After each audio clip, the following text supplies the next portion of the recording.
تعملون بصير. حافظوا على الصلوات والصلاة الوسطى وقوموا لله قانتين. فإن خفتم فرجالا أو ركبانا فإذا أمنتم فاذكروا الله كما علمكم ما لم تكونوا تعلمون.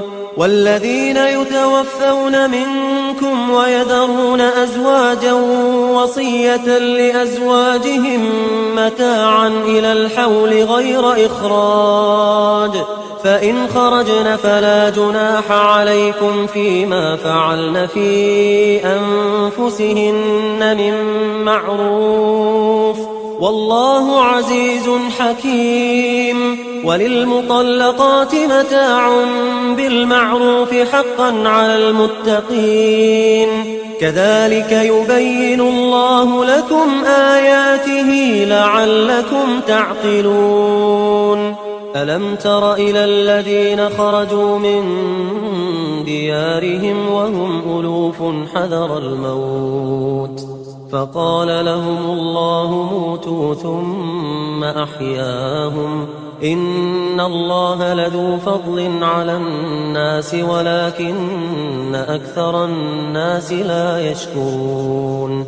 وقاتلوا في سبيل الله واعلموا أن الله سميع عليم.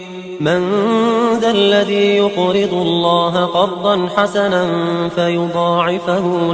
فيضاعفه له أضعافا كثيرة، والله يقبض ويبسط وإليه ترجعون.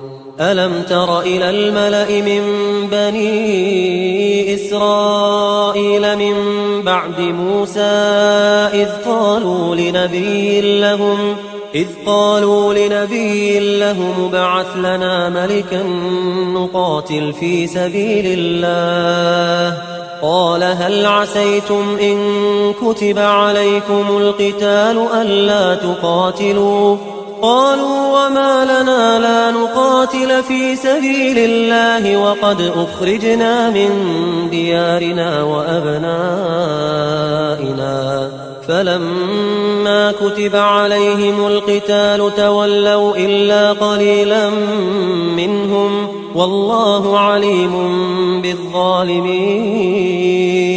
وقال لهم نبيهم إن الله قد بعث لكم طالوت ملكا، قالوا أنى يكون له الملك علينا ونحن أحق بالملك منه ولم يؤت سعة من المال، قال إن الله اصطفاه عليكم وزاده بسطة في العلم والجسم، والله يؤتي ملكه من يشاء والله واسع عليم. وقال لهم نبيهم إن آية ملكه أن يأتيكم التابوت فيه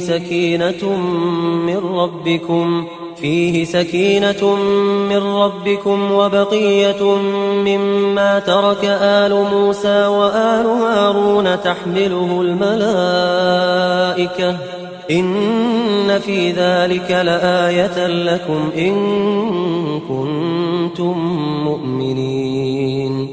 فلما فصل طالوت بالجنود قال إن الله مبتليكم بنهر، فمن شرب منه فليس مني ومن لم يطعمه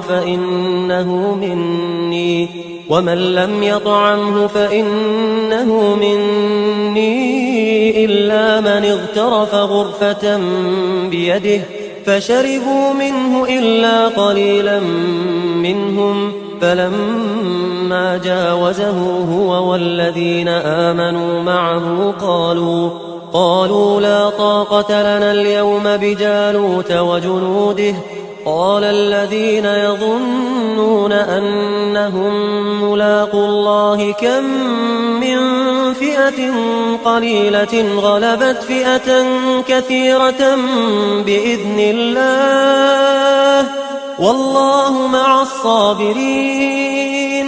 ولما برزوا لجالوت وجنوده قالوا ربنا أفرغ علينا صبرا وثبت أقدامنا وانصرنا على القوم الكافرين فهزموهم بإذن الله وقتل داود جالوت وآتاه الله الملك والحكمة وعلمه مما يشاء ولولا دفع الله الناس بعضهم ببعض لفسدت الأرض ولكن الله ذو فضل على العالمين تلك آيات الله نتلوها عليك بالحق